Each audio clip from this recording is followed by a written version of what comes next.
Projects చేస్తున్నారు ఆదిత్య గారు ఇప్పుడు ప్రస్థానం అయితే మనకి ఇప్పుడు హరిహర వీరమల్లు బ్యాలెన్స్ ఉంది.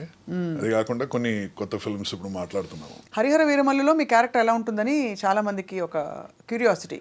ఒక పెద్ద క్యాన్వాస్ అండి, చాలా మంది క్యారెక్టర్స్ ఉన్నారు దాంట్లో. ప్లస్ ఎలా చెప్పాలంటే మేము యాక్చువల్గా ఇప్పుడు 4 సంవత్సరాల నుంచి చేస్తున్నాము. ఇంకా మేము 2021లో స్టార్ట్ చేసిన సినిమా ఇంకా జరుగుతుంది అది. సో ఆ పెద్ద క్యాన్వాస్ కాబట్టి చాలా మంది ఉన్నారు దాంట్లో, నేను మాత్రం కాదు. And it's coming out very well, అదైతే చెప్పొచ్చు. మీరు మామూలుగా అంటే ఇంత పెద్ద పెద్ద ప్రాజెక్ట్స్లో మీరు ఒక థియేటర్ బ్యాక్గ్రౌండ్, ఒక ప్యాషన్ ఉన్న యాక్టర్గా మీ నిడివి అంటే మీ డ్యూరేషన్ ఆఫ్ క్యారెక్టర్ ఎంత ఉంది అనేది does it actually matter? I am not really worried అండి, because I think even if you come for few minutes వచ్చినప్పుడు మన ఇంపాక్ట్ ఏం ఉంది అనేది ఇంపార్టెంట్. నాకైతే ఇప్పుడు ఒక కథ వింటున్నప్పుడు నేను అడిగేది ఒకటే క్వశ్చన్, ఆ క్యారెక్టర్ ఆ కథ నుంచి తీస్తే ఆ కథ పడిపోవాలి, అలా ఉంటే నేను చేస్తా. సో అది డ్యూరేషన్ చూడను నేను, డ్యూరేషన్ ఎంత అయినా సరే, because you can do a full length character ఫర్నిచర్లా స్టార్టింగ్ నుంచి ఎండ్ దాకా ఉండొచ్చు, కానీ ఇంపాక్ట్ లేదంటే what is the point? But if you come even for 5 minutes impact ఉంటే it's very big thing. But ఎక్కువ శాతం కొంచెం నెగటివ్ షేడ్ క్యారెక్టర్స్ వచ్చాయి మీకు. బట్ యాక్చువల్గా తెలుగులో చెప్పాలంటే ఒక మంచి క్యారెక్టర్స్ కూడా చాలా చేసిన. ఇప్పుడు మిర్చీలు చూస్తే అది విలన్గా అనిపిస్తుంది, కానీ ఈజ్ మంచివాడు. దూకుడులో కూడా అదే కథ. So and I also done comedy shades ఉన్న క్యారెక్టర్స్ కూడా చేశాను. ఇప్పుడు ఈగ అనే సినిమాలో నేను చేసే క్యారెక్టర్ ఒక కామెడీ అంతా కలిపి చేసాము.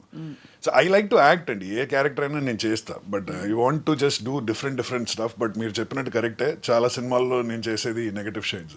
ఇంకో సినిమా నాట్యం అనే ఒక సినిమాలో డాన్స్ గురువుగా చేశాను నేను, భరతనాట్యం డాన్స్ గురువుగా.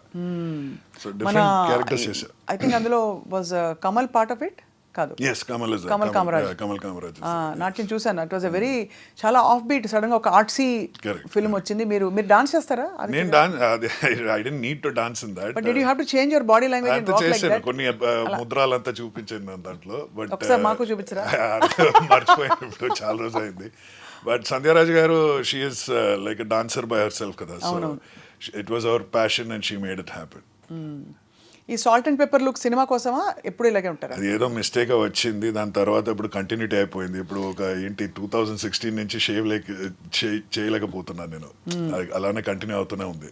అంటే బికాజ్ ఐ థింక్ ఇప్పుడు this has become so in now and it's so cool. But I'm also enjoying this. ఈ లుక్ ఈ మధ్యలో ఏదో ఒక కొంచెం గ్యాప్ వచ్చిందని షేవ్ చేసి చూసా, నాకే నచ్చలేదు నా ఫేస్. అప్పుడు సరే మళ్ళీ పెంచాను నేను. So I'm happy with the beard.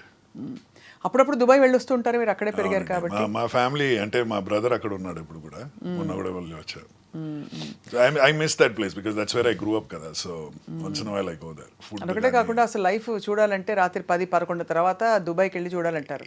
Yeah, but అది అంటే అది వెకేషన్ లో మనం వెళ్ళి రావచ్చు, లేకపోతే అక్కడ కష్టంగా ఉంటుందండి లైఫ్. అక్కడే ఉండడం it's not a nice feeling at all. అంటే మా ఫ్రెండ్స్ అక్కడ ఉన్నారు కదా ఇప్పుడు. Like how? అంటే it's dog eat dog world అండి. మీరు పొద్దున వెళ్తే దాని తర్వాత you will come back late at night. మీకు ఒక లైఫ్ ఉండదు. And also you need lot of money. ఇప్పుడు దుబాయ్ బతకాలంటే you need a lot of money. అక్కడ బాగా మెజర్ చేస్తారని విన్నా నేను, that you know people actually checkout. I went there to visit. అప్పుడు మా ఫ్రెండ్స్ చెప్పారనమాట, నువ్వు ఏం వేసుకున్నావు, ఏ బ్రాండ్ వేసుకున్నావు, ప్రతి విషయం ప్రతి ఒక్కరికి తెలుసు. మీరు ఎక్కడ అంటే ఏ రెస్టారెంట్కి వెళ్తున్నారు, ఎలాంటి కార్ మీరు డ్రైవ్ చేస్తున్నారు, మీ బ్యాగ్ ఏంటి, మీ కూలింగ్ గ్లాస్ ఏంటి, అంతా చూస్తుంటారు వాళ్ళు. అంతా గుచ్చి లూయి విటాన్ ఇవి లేకపోతే కష్టం అని. That's what my friends used to say. So but growing up then it was hard for you schooling? No, it was very different చెప్పొచ్చు. అంటే the Dubai that I grew up in is not the Dubai now. 90s లో అది change అయింది. So 90s ఎక్కడో ఏదో ఒక దాంట్లో నేను అక్కడి నుంచి బయలుదేరి ఇక్కడ వచ్చేసాను నేను ఇండికి. బట్ 80s 70s దుబాయ్ అయితే చాలా డిఫరెంట్గా ఉంటుంది. So it's nothing like what it is today. నాకైతే అప్పుడు ఉండే దుబాయ్కి ఒక క్యారెక్టర్ ఉండేది, ఇప్పుడు ఆ క్యారెక్టర్ లేదు. ఇప్పుడు ఒక ఫిల్మ్ స్టూడియోలా అయిపోయింది, ఒక రామోజీ ఫిల్మ్ సిటీలా అనిపిస్తుంది నాకు. అంటే everything is plastic, there is no reality. ఆ కల్చర్ అయిపోయింది మొత్తం touristy, plus there is no character to the city అనేది నా ఫీలింగ్. అంటే ఓల్డ్ దుబాయ్ అయితే చాలా డిఫరెంట్ ఉండేది. It's not there anymore. ఇప్పుడు ఈవెంట్స్, యాక్టివిటీస్, పార్టీస్ అలాంటి హబ్ అయిపోయింది తప్ప నేటివ్ కల్చర్ అనేది కొంచెం ఫ్యాబ్రిక్ పోయినట్టు అనిపిస్తుంది. సో దుబాయ్ కాకుండా మీరు ప్రపంచంలో ఏ సిటీలో ఉండడానికి చాలా ఇష్టపడతారు? వేర్ యూ ఫీల్ ఇది ఏ మేరా ఘర్ హై. మేరా ఘరే అనేది నాకు ఎక్కడ లేదు, ఎందుకంటే I have never been in one place కదా. మ్యాక్సిమం 5-10 years ఏదో ఒక సిటీలో ఉంటా, తర్వాత అక్కడి నుంచి బయలుదేరి వేరేదో సిటీకి వెళ్ళాను. సో కాబట్టి I'm not attach to any city. నా సిటీ అని చెప్పడానికి నాకు ఏం లేదు. లైక్ ఐ బాండ్ మలయాళీ, కానీ నేనైతే అక్కడ కేరళలో స్టే చేయలేను. I'm staying half in Chennai, half in Hyderabad, and I keep roaming everywhere. So కాబట్టి నా ప్లేస్ అని చెప్పడానికి ఎక్కడ లేదు. And I'm very comfortable. ఎక్కడికి వెళ్ళినా సరే I'm very very comfortable. A food అయినా సరే I can eat. I don't have a problem at all. I mix with the local culture very instantly. దానివల్ల మీరు ఇన్ని భాషలు అలా రాణిస్తున్నారు అంటే నోటిసబుల్గా రాణిస్తున్నారు. ఇంట్ రిక్వైర్డ్ కదా. భాష తెలిస్తే వాళ్ళ మనం ఉండొచ్చు అక్కడ.